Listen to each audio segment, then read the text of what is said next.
A house is just your home. A house is a home. Well, I don't have a home. I was kicked out. When I think about home, I think about being stable, being in a place where I can lay my head at night and some place to call my own, where I don't have to worry about somebody telling me to leave or get out. And it's rough out there growing up. So I've never been homeless before, so it's all new to me. It's like I'm stuck, and the only way for me to get out of it is to fight back the only way I know how. Now I'm the bad guy. I'll never have a house again. No. I don't know. It's like a dream to me. I don't know if it just seems like it's not real. Like it will never happen. Homelessness in New Bedford is as big a problem today as it's ever been. Surveys conducted annually on a random winter day have counted at least 350 people every year since 2020. These are some of their stories.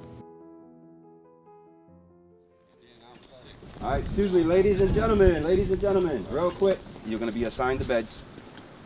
Everybody else that has filled out the forms and has IDs, you'll sit in the second section, all right?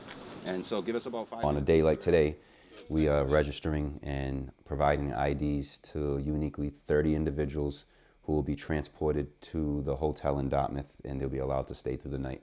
Meaning that because the housing inventory count is full, there's no other place for them to go on a night-to-night basis. Usually through the spring and summer, it's not a problem. But when the winter months come in, we have what's called an overflow system. I've always been a people person. Sometimes you don't pick the work picks you.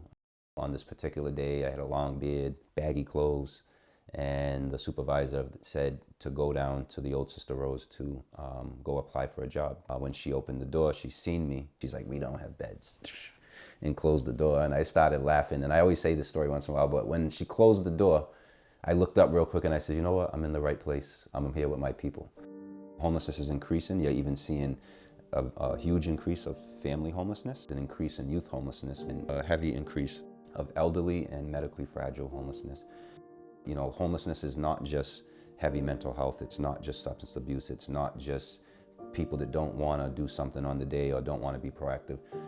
It's the people that their house catches on fire. It's the individual that has an argument with their husband, their wife, and they have to leave. It's the automatic jump in your rent that now you become displaced. I treat everybody real good. But every time I go somewhere, it's like a dead end. The landlord that owned the house, I guess he didn't pay the mortgage on the house and he lost the house. Then a new owner came in the house and said, I bought this house for me and my family. My family's coming from overseas. You guys are gonna get out. I think it was a blizzard of 78. The snow was this high. I woke up, everything was blue. I met a friend and he felt bad for me, so he used to feed me every night and he used to let me stay at his place for the winter months. But that's it, and after that I just wandered off, wandering around, saying, why me?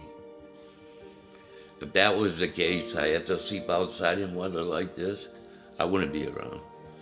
It'd be impossible, my body won't take it. I like to be in a stable place so I can take all my medications. I'm getting help now, which I never needed before. How I became homeless is I had a apartment through housing, and Social Security suspended my benefits. For 3 or 4 months, I wasn't getting any income. So I ended up leaving there, and now I'm just starting to get back on my feet again. You know, it's rough out there in the streets for these people. That was like the first time I slept outside. And I slept near the soup kitchen downtown, right beside it. And I just had to look in the sky and pretend I was camping. He owned the house and he became very, very abusive. So one day I just ran away and I became homeless. I felt more comfortable outside than in this person's house. Discrimination's terrible today.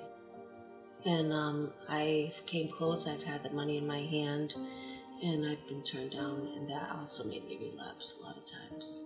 Being homeless is very hard, and like sometimes if you're not under a substance, sometimes you feel like, you know, it's you just want to numb yourself.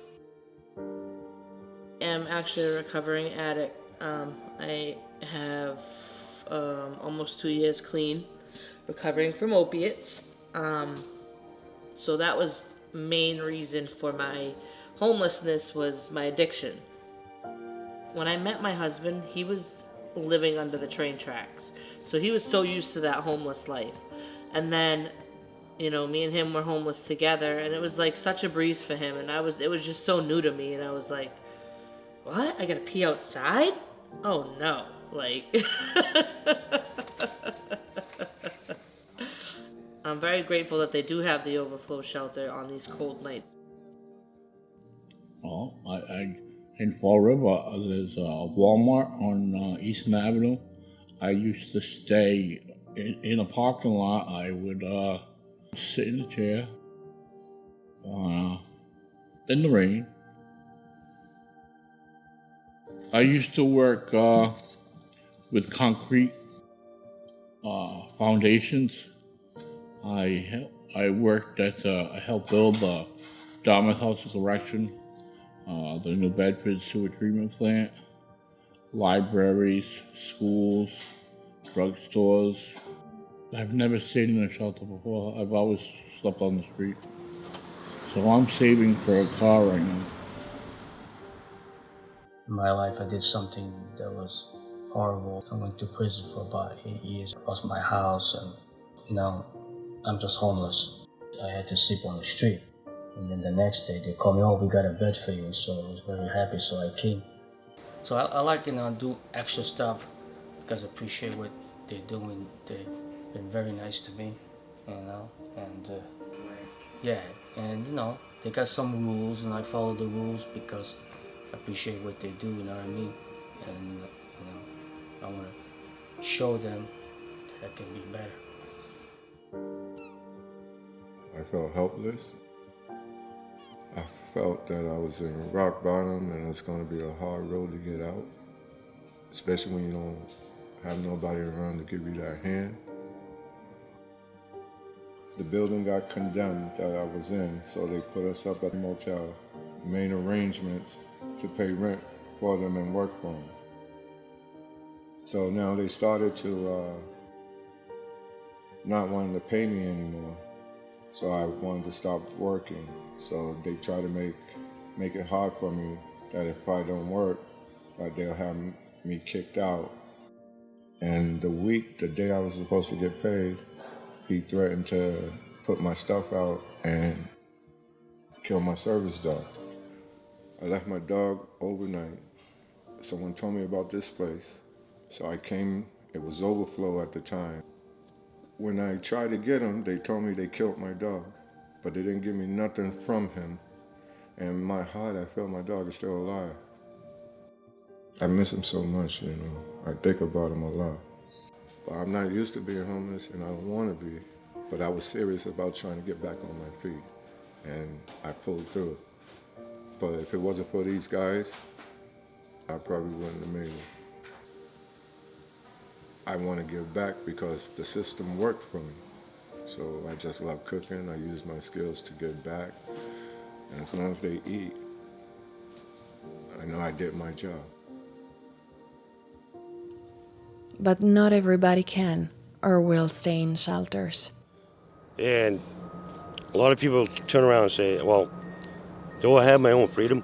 I'd rather be in a tent. No, I can go to work, make money, do my doc's appointments, rely on the bus schedule, and don't have to, worry about, consequences. The key thing is the restrictions. When, like say, if someone's elderly, it doesn't matter. If you have a medical condition, it doesn't matter. You're still going to be out a certain time in the morning, okay, and you have to be back by a certain time of night. Now let's say if you get a doctor's appointment, let's say it's at 6 o'clock, okay, but yet you're relying on buses, you can't get certain ways, places, okay, you can't get in. You run late, you get fined, you get kicked out, There's plenty of things. There's so many reasons. There's a big list. People rely on taking their food stamps and selling it to get money, to do things. So if things were set up better, they would pick in the food stamps, get from themselves and because they got a house or whatever, you know? Exactly. Everybody has the right to be treated fairly and with decency and have a roof over their head. I don't feel like anybody needs to sleep outside in the cold because they're saying I can't sleep in a room on a top bunk with 20 other people. Maybe their mental health or their trauma is the reason why they were outside. If I heard you correct, is a lot of the reason why you continue to drink is because you're out here, you need to stay warm, right? This is what it is, you know, but you have something to look forward to if we housed you first and we were able to put you in a location where you knew that you were warm, your needs were being met. Then you can start that process of eliminating the liquor, right? Home for me is safety. And for many of our individuals, that's the same. They may just have an area in the woods, but it's their safe place. And we need to have respect for them. I'm a person in long-term recovery. I once was one of them. I once was one of those people on the streets. I didn't wake up one day and say, I want to be a drug addict. But it became part of my story. I was able to get myself out of the depression I was in. I had that one friend that never gave up on me. And that got me to where I am today. But many people don't have that one person. 65 years old, and he's sleeping out here nightly on the cold ground. I'll say, well, you're on the list. Yeah, I know I'm on the list. But it's been too cold over here to survive. Last winter, I slept on a dike, only a small blanket. I froze. Yeah, and I remember the Surprised I'm still alive.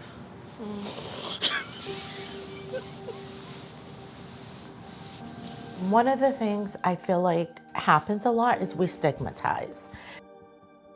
We immediately respond without stopping and saying, all right, how can I help achieve this? One thing that was said to me is they have to prove themselves. I don't feel anybody needs to prove anything to me.